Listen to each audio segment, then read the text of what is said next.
एक आदमी सिर्फ बैंक के मजबूत लॉकर तक पहुंचने के लिए जमीन के नीचे सुरंग खोद रहा था, लेकिन अचानक जमीन धंस गई और वह नीचे जा गिरा।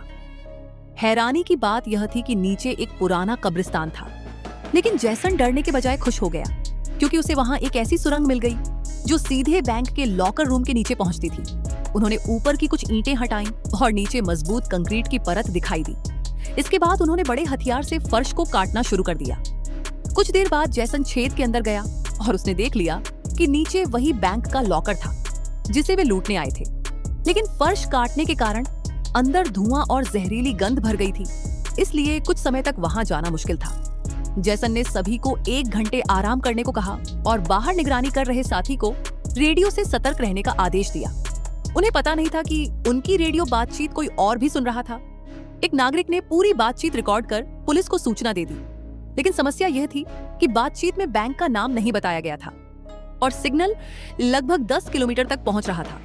आसपास दर्जनों बैंक होने के कारण पुलिस भी उलझ गई। इसी दौरान एनी चुपके से लॉकर रूम में पहुंची और 118 नंबर का लॉकर ढूंढने लगी।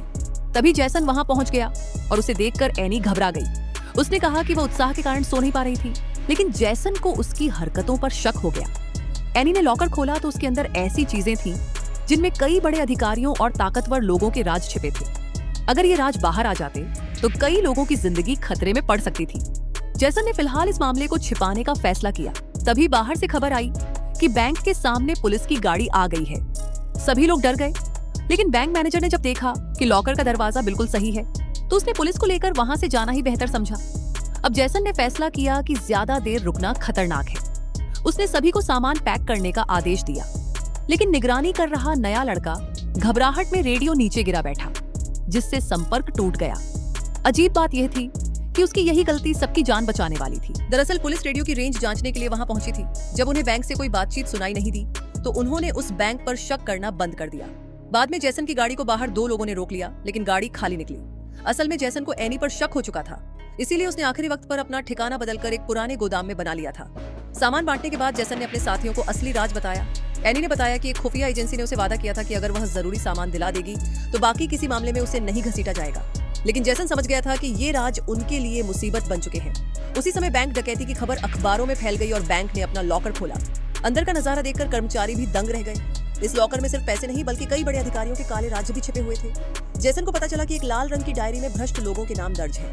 उसने डायरी के एक पन्ने को सबूत के तौर पर इस्तेमाल करने की योजना बनाई। जैसन ने भ्रष्ट कारोबारियों से संपर्क किया और कहा कि सुबह 11 बजे केंद्रीय रेलवे स्टेशन पर बंधकों के बदले डायरी का सौदा होगा। दूसरी तरफ उसने खुफिया एजेंसी वालों को भी वहीं बुला लिया। फिर अपने साथी को पुलिस के पास भेजकर पूरी सच्चाई बताने और डायरी का सबूत देने को कहा। स्टेशन पर पहुंचने के बाद जैसन को उम्मीद नहीं थी कि सामने खुद एक बड़ा अधिकारी आएगा। दोनों पक्षों ने अपना अपना सामान लिया और अलग होने लगे, लेकिन जैसे ही भ्रष्ट कारोबारी ने खुफिया एजेंसी के लोगों को देखा, वह बंधक को लेकर भागने लगा। जैसन ने उसका पीछा किया और उसे पकड़कर जमकर पीटा। तभी उसके साथी ने गोली चलाने की कोशिश की, लेकिन जैसन कार के पीछे छिप गया और दीवार से ईंट निकालकर उसके सिर पर दे मारी।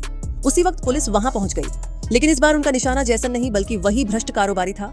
आखिर में जैसन ने पुलिस को डायरी सौंप दी और पुलिस की मदद से अपने साथियों के साथ वहां से सुरक्षित निकल गया।